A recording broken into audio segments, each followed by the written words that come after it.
Pathwork Guide Lecture Number 21, The Fall. Greetings in the name of the Lord. Blessed are all of you, my dear friends. Last time, I talked about how evil came into existence.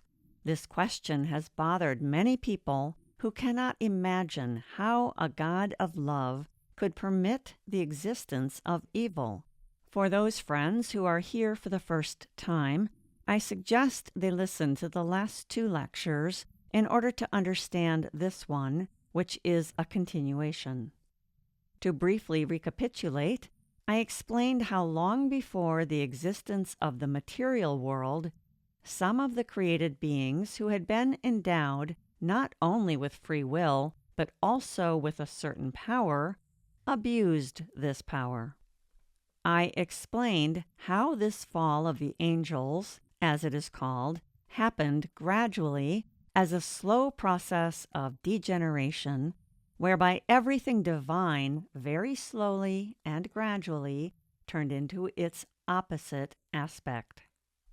In this way, a separation occurred between those who had abused their power and those who had not. I have often said, and this applies to all beings, spirit or human, that your attitudes, your opinions, your feelings, and your thoughts create the spiritual worlds, even though you may still live on earth. You each create the world which will be yours. In the same way, the spirits participating in the fall created new worlds according to their changing attitudes. Dark worlds, often referred to as hell. The attitudes of disharmony and hatred created such forms. There is not just one possibility in this respect. Let us suppose, for instance, that a being in its perfect state had the particular characteristic of great strength of love, the fire of divine love. This love force would turn around into its opposite and create a fire of hatred and wickedness. Thus, a very disharmonious kind of fiery world would come into existence. So, you see, all legends are not as unreal as they might appear to you. Let us suppose another individual, in his or her perfect state of development, had the particular characteristic of wise judgment, calmness, and detached reflection. These attributes would enable the being to further the divine creation in a particular way through the slow unfoldment of this special creative power. Directed to its opposite force, this power would create a world of icy coldness, icy darkness, and desolation. There are many more possibilities of how the infinite variety of divine attributes can change into their opposite and create the corresponding spheres in the world of darkness, of which there is also an infinite variety, just as in the divine world. These spheres of fire or of icy coldness, in the spiritual sense, of course, are just two examples. There are spheres of slime and dirt, spheres of intense suffering through overcrowding or through isolation, and many, many other varieties. Since one of the most important divine aspects is free will, or freedom of choice, this had to turn into its opposite too. The spirit who was first to succumb to the temptation of abusing this power, the one who is sometimes referred to as Lucifer, Satan, or the devil, who influenced others to follow him, would naturally have been the first one to inhabit the new world that came into existence. This spirit had complete power over all those who followed him, and, contrary to God, he used this power. God gives the freedom of choice, and this has deeper significance than most of you realize. With that freedom necessarily comes the possibility to abuse the given power and to use it contrary to the divine laws. If no choice were available, there would be no freedom and no power. There can be no divine happiness, in fact, no divinity at all, if it cannot be attained or maintained by free choice. By the same token, the opposite of God and His laws must be the prohibition of free choice and the domination of the stronger over the weaker ones. This state of affairs would seem to make the salvation of the fallen beings impossible. For even should they come to the point of desiring to go back to God, they would not have had the power to do so, since they were under the dominion and power of the one who reigns in the world of darkness. On the other hand, how could God not break His own laws and still save those beings who longed for Him? If He were to use His infinite power by overruling the free will and the choice of those who decided to use the given power in their own way, He would actually be acting from the same principle as Lucifer. Here, more than in anything else, maintaining the divine principle was of utmost importance, for only if God remained true to Himself and His laws would there be a fundamental difference between the ways of God and the ways of Lucifer.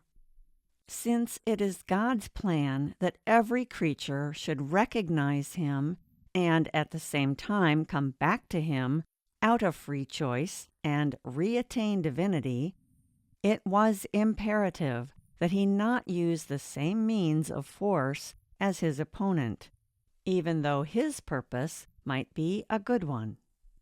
It is not the end alone that counts, but very much the means too. Only by remaining true to these principles would the most stubborn of the fallen beings one day see the vast difference between these two ways of being and understand the dignity that lies in the divine principles, even though it means a path of suffering for those who wish to get out of the self-created miserable circumstances. Since life in spirit is in direct relationship to the inner harmony, enlightenment, and general attitude, spirits who have become disharmonious cannot be simply put into a world of harmony as you might travel into a beautiful country. In the world of spirit, the country is both you and your product. Therefore, the once fallen spirits had and still have to attain a state where again they naturally produce harmonious worlds. That this can only be accomplished through the same slow process of development as the fall with its degeneration is natural enough. You will readily understand now that this must happen in free choice, too, so that questions like, "Why has God not done away with evil?" need not come up any more in your deliberations. On the other hand, means had to be found so that the creatures who desired to return to God and to keep His laws, instead of Lucifer's, could do so within the framework of the laws of God. Thus the free will of no one would be broken, not even Lucifer himself. This is the great plan of salvation in which Christ played a major role. I will talk about this in more detail the next time. The spheres of darkness first came into existence where the spirits lived under the dominion of Lucifer. In the beginning, there was no longing for or sense of the light they had once possessed. Only after tasting the self-chosen medicine for a considerable time, that is, experiencing a state of desolation, did a vague longing for something else, they did not quite know for what, take hold of some of these beings. It goes without saying that the memory of God and His worlds was extinguished to the degree that disharmony had set in, but it was revived again as attitudes changed. The latter could only occur as an exceedingly slow process, however. Spiritual darkness annuls knowledge, which is spiritual light. Just as with human beings, if you have no spiritual enlightenment, you have to work spiritually to regain glimpses of this light. The vague longing that first some and later more creatures felt was sufficient to bring a glimmer of light into their world, as though a faraway dawn changed the contours of their world a little bit. The cold would not be quite so cold anymore, the fire not so hot anymore, the filth not quite so filthy anymore, and the loneliness not quite so unbearable and hopeless anymore.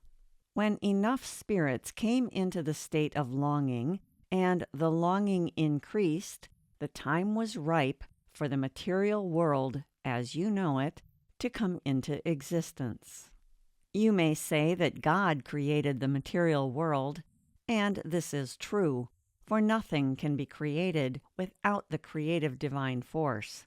However, it is equally true that the material world was also created by the longing of enough spirits for something higher. The world in which you are now living is the product of the desire to strive higher. Here, conditions exist in which spiritual development can proceed, and in which a free choice for God can be made, which is impossible in the worlds of darkness. In other words, this earth sphere is a product of the longing of the fallen spirits, and it is equally a product of the longing of the beings who remained with God and whose deepest desire was always and is always to bring their brothers and sisters back to God. Therefore, both the divine worlds and the worlds of darkness helped in the creation of this earth sphere. The influence of both worlds exists and will manifest itself according to the attitude of each individual being on this plane possessing the power of free choice. Conditions and circumstances on this earth sphere are different, of course, due to the new form of matter, but then circumstances vary in all spheres. Long before the fallen spirits developed far enough to be born as men and women, the spiritual life force first acted to create other forms of life. The original life force that works and manifests itself in each created being not only produced animals, plants, and minerals, but also other substances which were at first without awareness. Just as a plant is without self-awareness, so too were these substances. As time went on, more and more beings came into a state of longing for light. This would perhaps constitute the only feeling these beings had at that time. Very gradually, human beings came into existence in material form through various intermediate states. When this happened, a major phase was accomplished. This was the time when the first glimmer of self-awareness was born, or reborn, or reawakened. More and more people came to live on Earth. Only with self-awareness, which includes thinking and deciding, can development take place. All the forms of life which existed before human beings have been leading up to this point. You all know now that human beings produce their spiritual world, and on Earth, where the influence of God's world also existed, for the first time since the fall, they now had the opportunity to learn, to change, to turn to God, and thus to create a better world for themselves in both matter and spirit.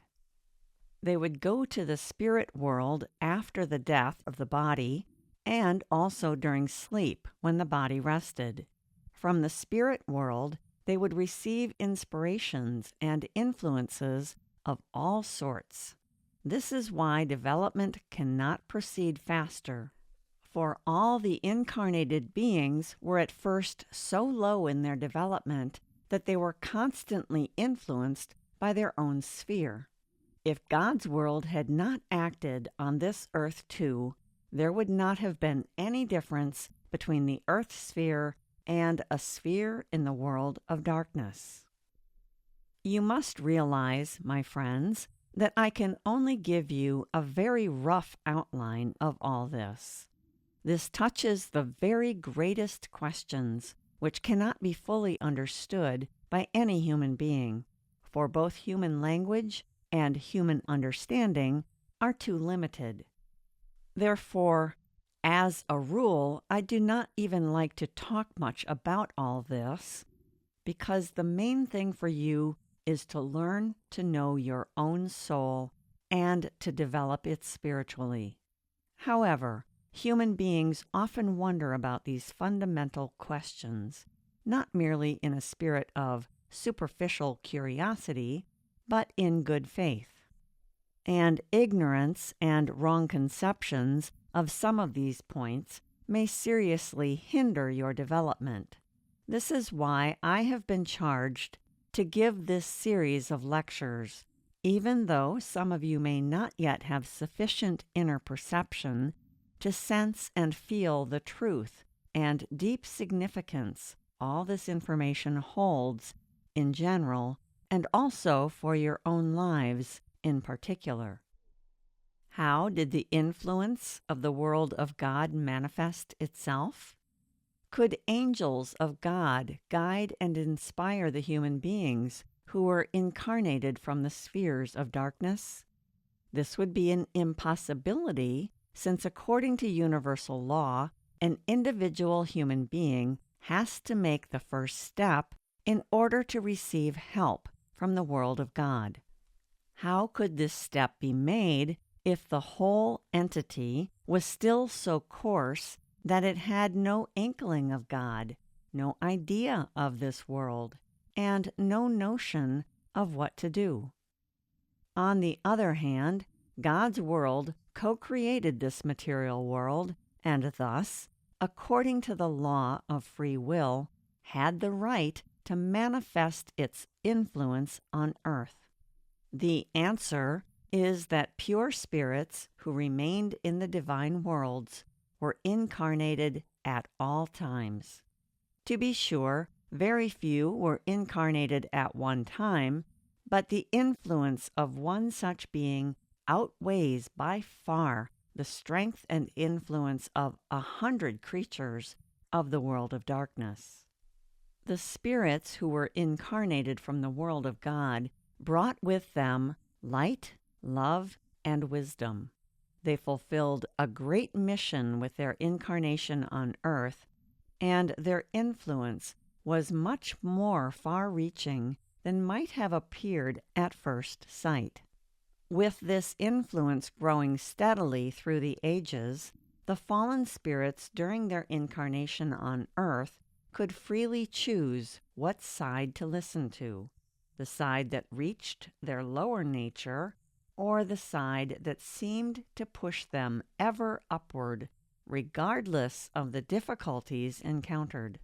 By such free choice, God's law concerning this aspect of life was not violated. Communication with the beyond took place not only through guidance and inspiration, but what always existed and what will exist, through a more direct form of communication, namely what you now call mediumship in various forms. Communication with spheres of the beyond depends entirely on the attitude, goal, and general development of the medium, as well as of the people using the channel. During the early times, human beings who were fallen spirits could not have communications other than with the world of darkness. But the pure incarnated spirits had communication with the world of God, and this so strongly outweighed the danger and damage of communication with the Luciferic worlds that it was indeed worthwhile. If communication with one world could exist, a connection with the other was within the law. If one had been impossible, then the other would have had to be equally impossible. Incidentally, this is where some human beings make a great mistake when they reason that any communication with the beyond is Luciferic and dangerous, and even claim that it is the only possible one. Human development could not have proceeded at all in those early times if the pure spirits who were occasionally incarnated could not have made a very direct connection with the world of God from which truth could come to humanity. To have this benefit and remain within the framework of the divine law, an equality had to exist so that each individual could make a free choice. An equal influence had to come from both sides. This meant fewer beings of the divine world living on earth, because their strength always outweighs and outlasts the influence of evil. However, especially during the early times, a great interchange existed between the material and the Luciferic worlds. The dark spirits claimed to be gods and to favor human beings with all sorts of grants if they, in turn, would follow what the Luciferic spirits dictated. Despite all this harm and danger, the few communications which were established with the world of God made up for the damage 100 times over. The incarnated pure spirits had enough enlightenment within themselves to spread divine truth, as well as the necessary requirements to be in communication with the world of God as instruments. For without the mediumistic connection, not enough truth could have been given to humanity. Even though the pure spirits had no evil in them, the material shell of a body took so much energy away that the teachings coming from within their own selves would not have been sufficient. Truth was spread in the manner that humanity, at each particular period, was ready to absorb. This went on for a long time. Gradually, more of the once fallen spirits came into the state where they could recognize God. Their longing became conscious and meaningful. Their will could now be developed to overcome the evil impulses of their lower nature. The change that began to take place had a much greater effect than can be easily realized. Not one of you fully understands that if a single person develops really well, doing the best in his or her power, this person does not only help himself, but adds the most valuable cosmic power to a great reservoir. It will ultimately have a very decisive effect that will spread considerably, even though the person may not see even a part of this effect. As people change, they might see some of the effect in their immediate surroundings by noticing how all of a sudden their fellow creatures begin to change a little bit due to their own change. But people will not know, as long as they are on Earth, how far-reaching the effect of the smallest endeavor in this direction is.